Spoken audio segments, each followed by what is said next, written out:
নমস্কার, দেখছেন নিউজ 18 বাংলা। আমি রুমেলা রয়েছি আপনাদের সঙ্গে। শুরুতে যে খবরে নজর রাখবো, অনুপ্রবেশে বিদেশি ফান্ডিং, কোটি কোটি টাকার আর্থিক লেনদেন, ইডিও উত্তরপ্রদেশ এটিএস এর স্ক্যানারে খারিজি মাদ্রাসা, বেআইনি লেনদেনে বাংলার 3 জায়গা সহ দেশের মোট 13 জায়গায় তল্লাশি, উত্তর 24 পরগনার হাসনাবাদ, হারোয়া, মুর্শিদাবাদের ডোমকলেও হানা ইডিও উত্তরপ্রদেশ এটিএস এর।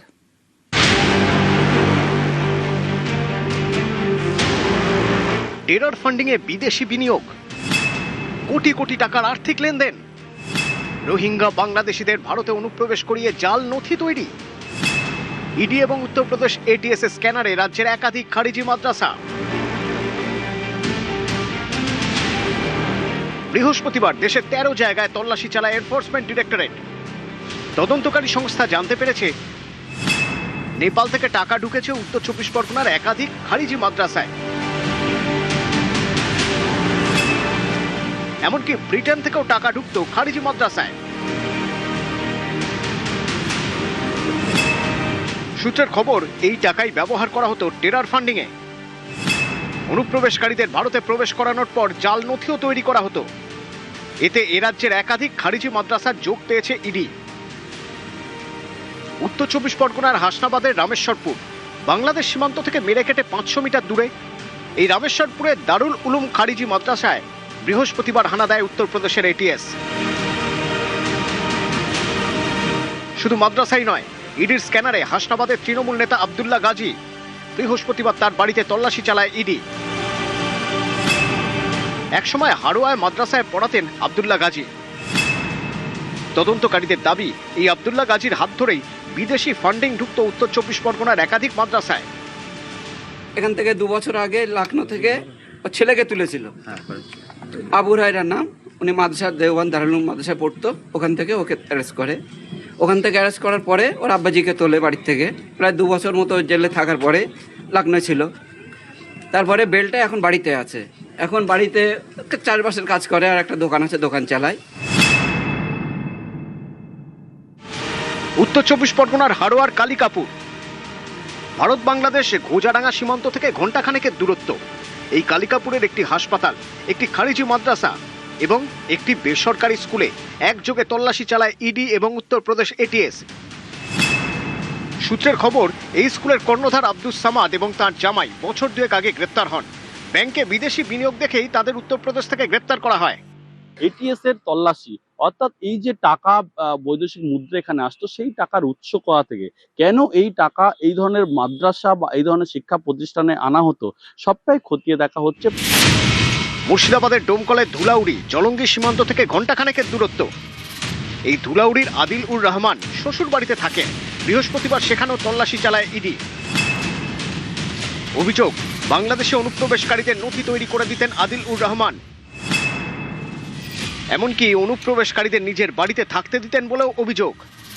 অনুপম সাহা, জিয়াউল আলম এবং প্রণব বন্দ্যোপাধ্যায়, নিউজ 18 বাংলা।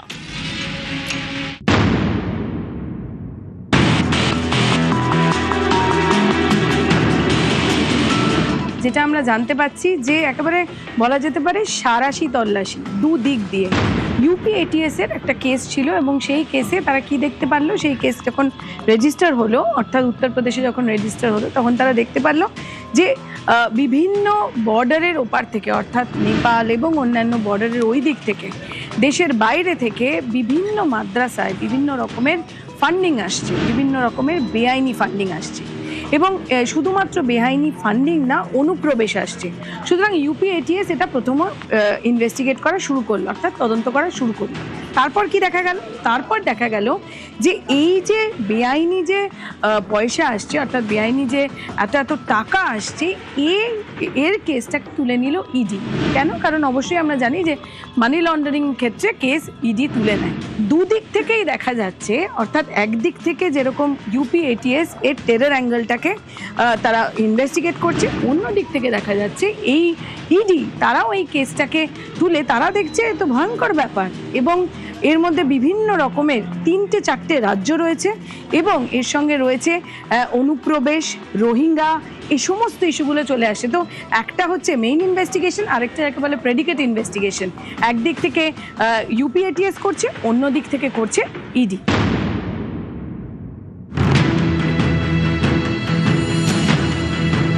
অনুপ্রবেশ একটা খুব বড় ইস্যু, এবং আমরা দেখেছি যে কিভাবে যখন SIR হয়েছে তখন আমরা দেখেছি যে পশ্চিমবঙ্গের যে ডেমোগ্রাফি চেঞ্জ, শুধু যদি আমরা পশ্চিমবঙ্গই দেখি, এখানে পুরো ডেমোগ্রাফিটা চেঞ্জ হয়ে গেছে। এবং আমরা দেখেছি যে কীভাবে বিভিন্নভাবে কার্ড তৈরি হয়, অর্থাৎ এখানে ভোটার কার্ড, আধার কার্ড এগুলো তৈরি হয়ে যায়।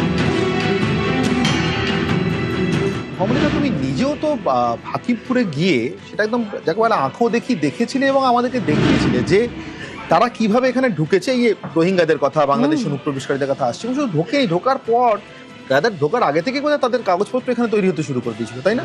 অবশ্যই ওদিক থেকে একটা সিগন্যাল আসলে এদিকে সব কাগজপত্র রেডি করে রাখা থাকতো। এবং শুধু তাই না, যখন আমি গেছিলাম এবং প্রতিবেদন করতে এবং তাদের সঙ্গে যখন কথা বলছি, তারা এমনভাবে বলছিল অনির্বাণ যে এটা কোনো ব্যাপারই না। অর্থাৎ তারা প্রথমে আসে এবং 7,000, 20,000 বিভিন্ন রেট থাকে, তারপর কি করে, তারপরে এখানে আসে।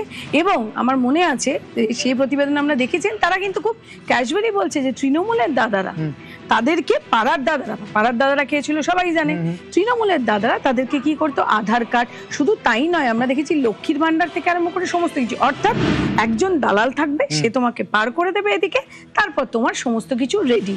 এবং আমরা এখন দেখতে পাচ্ছি এই যে এই সমস্তগুলো হচ্ছে, তাতে রোহিঙ্গাও আমরা বনগাঁতেও দেখেছি যে ধরা পড়েছে। এইরকম পরিস্থিতি অনেক। Voter card, I card, PAN card, ration card, Swasthya Sathi card, সব কার্ড আছে। আপনি কি ভোট দিয়েছেন? ভোট দিছি, 2-3 বার ভোট দিছি আমি। এই ভোটার কার্ড যখন তৈরি হলো, কারা সাহায্য করতো ভোটার কার্ড গুলো? ওরা ওই আমরা যে পাড়ায় থাকতাম, সেই পাড়ার থেকে আমি তাকে হাত পা ধরতাম যে দাদা আমাকে একটু করে দাও। আমি তো পার্টি করতো কি? কোন পার্টি করতো? আমি মমতাজের। পুরোটাই রাজনৈতিক মত।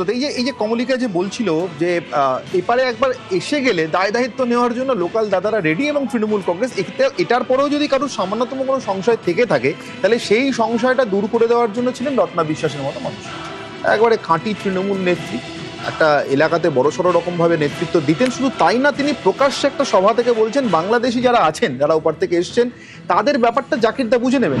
3 মাস মধ্যেই ইলেকশন ডিক্লেয়ার হবে। জাকিরদার নির্বাচনী এলাকায় অনেক বাংলাদেশি লোক এখানে বসবাস করেন।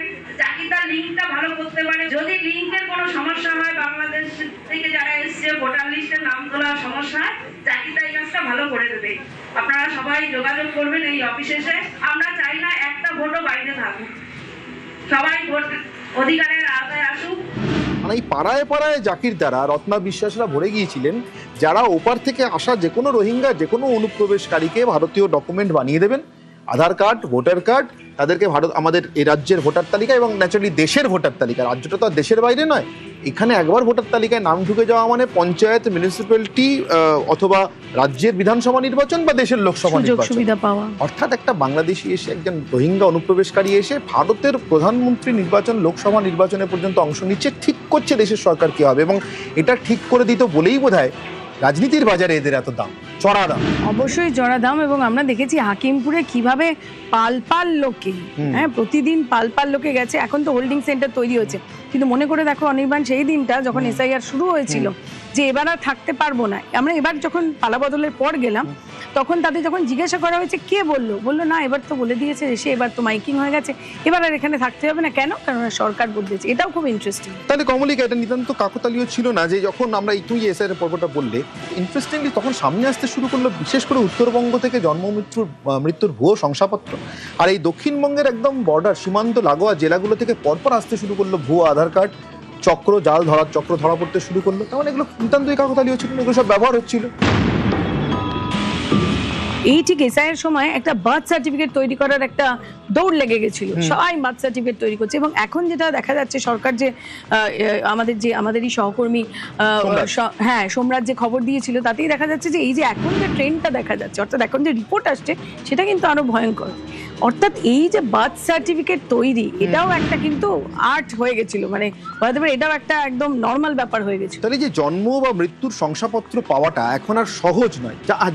যিনি জেনুইন অ্যাপ্লাই করছেন তিনি সহজেই পাবেন, কিন্তু যারা এই অ্যাপ্লাইটা করে আসলে বিদেশ থেকে এসে, বাংলাদেশ থেকে এসে, রোহিঙ্গা বা অন্য কোনো অনুপ্রবেশকারী যারা ভারতীয় নাগরিকত্বটা পাওয়ার জন্য এই ডকুমেন্টগুলোকে জাল করতেন বা পেতেন, তাদের জন্য কাজটা কঠিন নয়, প্রায় অসম্ভব করে তুললো যে সরকার। তার পিছনে তাহলে কারণটা এটা অবশ্যই। এবং আমরা দেখেছি যখন নির্বাচনে প্রচার করছেন, স্বয়ং গৃহমন্ত্রী যখন এখানে ছিলেন, তিনি স্বরাষ্ট্রমন্ত্রী যখন ছিলেন তিনি কিন্তু বারবার এই জায়গাটায় জোর দিয়েছিলেন এবং যে এদেরকে অর্থাৎ যারা এখানে ভারতীয় নয় তারা এখানে কেন সুযোগ সুবিধা, তারা কেন থাকবে এখানে, তারা কেন সুযোগ সুবিধা হবে। 5 मई को भाजपा की सरकार बनने के बाद हम पूरे बंगाल और देश भर से घुसपैठियों को चुन चुन कर निकालने का काम करेंगे। एक घुसपैठिए हमारी राष्ट्रीय सुरक्षा के लिए खतरा है, हमारे युवाओं की रोजगारी छीन रहे हैं और गरीबों का चावल में धान में हिस्सेदारी भी बटा रहे हैं। ডেমোগ্রাফিক চেঞ্জ, এখানকার সুযোগ সুবিধা পাওয়া, সোজা কথায় রাজ্যের এবং দেশের একেবারে যিনি প্রকৃত নাগরিক তার ভাতের থালায় থাবা বসানোর বাইরেও আরেকটা জিনিস কিন্তু ভয়ঙ্কর ছিল কমলিকা, যেটা আমরা ভুলতে পারছি না।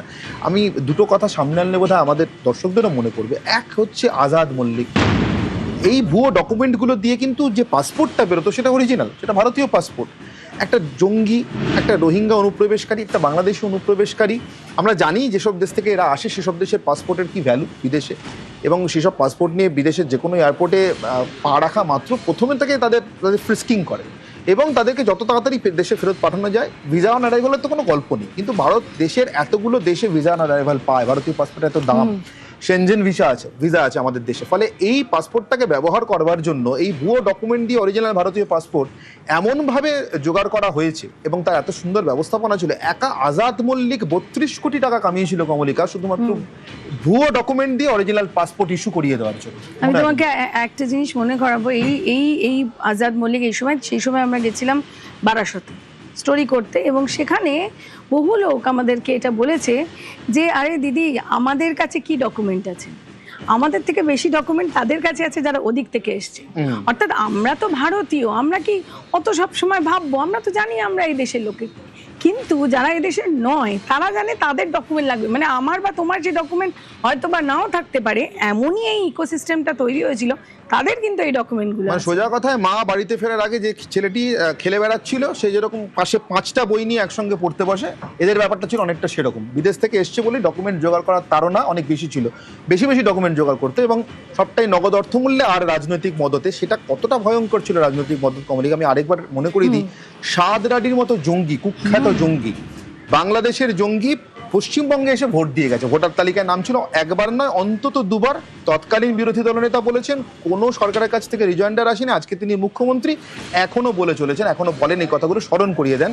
মানে সেদিক থেকে তুমি যে গৃহমন্ত্রীর কথা বলছিলে, অমিত শাহের কথা বলছিলে যে একজনকেও দেশে থাকতে দেবো না, সেই জায়গা থেকে এই কনভিকশনটা কত জরুরি ছিল শুধু ডেমোগ্রাফি নয় দেশের নিরাপত্তার জন্য, সেটাও বোধহয় স্পষ্ট কমলিকা। অবশ্যই, এবং শুধুমাত্র পশ্চিমবঙ্গে নয় অনির্বাণ, যদি আমরা দেখি গোটা উত্তর পূর্ব, অর্থাৎ মেঘালয় অ্যারেস্ট হচ্ছে, ত্রিপুরায় অ্যারেস্ট হচ্ছে, আসামে অ্যারেস্ট হচ্ছে, রুটটা কি হচ্ছে, তারা এদিক দিয়ে ঢুকে ওদিকে চলে যাচ্ছে, ওদিক দিয়ে যারা ঢুকছে তারা আবার এদিক দিয়ে মেইন মানে দিল্লির দিকেও চলে যাচ্ছে। এবং যদি তোমরা দেখো এই জিনিসটা বহু হয়েছে, দিল্লি, মহারাষ্ট্র, ব্যাঙ্গালোর, বহু লোক কিন্তু এই রাস্তা দিয়ে ঢুকে চলে যাচ্ছে।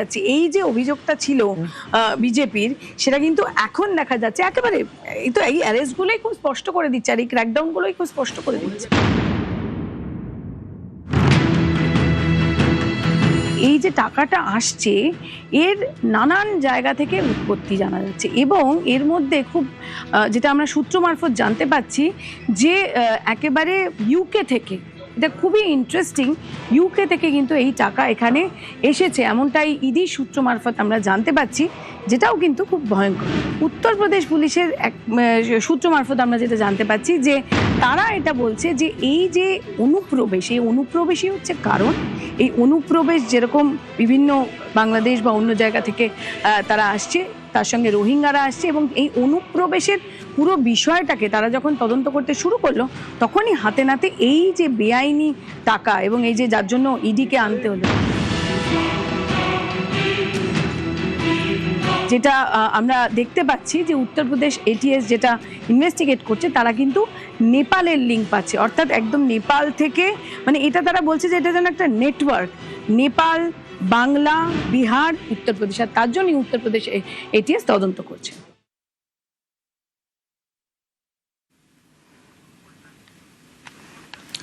আর এবার যে বক্তব্য আপনাদের শোনাবো। ইডির অভিযান কি? ইডির অভিযান, আর এই অভিযানে তৃণমূলকে তোপ আক্রুজ্জামানে, তার পাশাপাশি অগ্নিমিত্রা পালের নিশানায় খারিজি মাদ্রাসা। আজকে আমাদের তো এই কারণে তো মুখ পুড়েছে। বিধাননগর সাইবার ক্রাইম থানায় আমরা লিখিত কমপ্লেন করে বলেছি তৃণমূলের টাকার উৎস কোথা থেকে এলো, এত টাকা কোথায় এলো, উৎস কি এবং কোথায় খরচ হচ্ছে জানা দরকার। ইডি ইনকোয়ারি করছে, অনেক তথ্য বেরিয়ে এসছে এবং যাদের চোর বলে স্বীকৃত হচ্ছে তারা বলছে আমাদের ক্যামাকি স্ট্রিটে আমাদের যা দিতে হতো এটার জন্যই আমাদের করতে হতো। তো ওই গাজী দেখবেন ক্যামাকি স্ট্রিটে তার কি যোগাযোগ আছে, সেহেতু তাদের ক্যামাকিস্টরা খুশি করতে গিয়ে কি করছে না করছে, যদি দেশের স্বার্থকে বিঘ্নিত করে, টেরিজমের সাথে যুক্ত থাকে, কঠোর থেকে কঠোরতম সাজা হওয়া উচিত। এখানে কোনো রকম কম্প্রোমাইজ করা উচিত নয় বলে আমি মনে করি। প্রশাসন এই জায়গায় আরো কঠোর থেকে কঠোর এবং এর শিকড় থেকে উপরে ফেলে দেওয়া উচিত। আমাদের কাছে যা খবর যে এই সমস্ত খারিজি মাদ্রাসাতে ভারত বিরোধী শিক্ষা দেওয়া হয়। জানেন তো আপনারা, জানেন না তা তো নয়। অ্যান্টি ভারত, অ্যান্টি ইন্ডিয়া শিক্ষা, ব্রেন ওয়াশ করা, এবং শুধু তাই নয়, এই শাহাদ আলীর মতো টেররিস্ট যে 3 জায়গায় ভোট দিয়েছে তাকে তো ওখান থেকে ধরা হয়েছিল।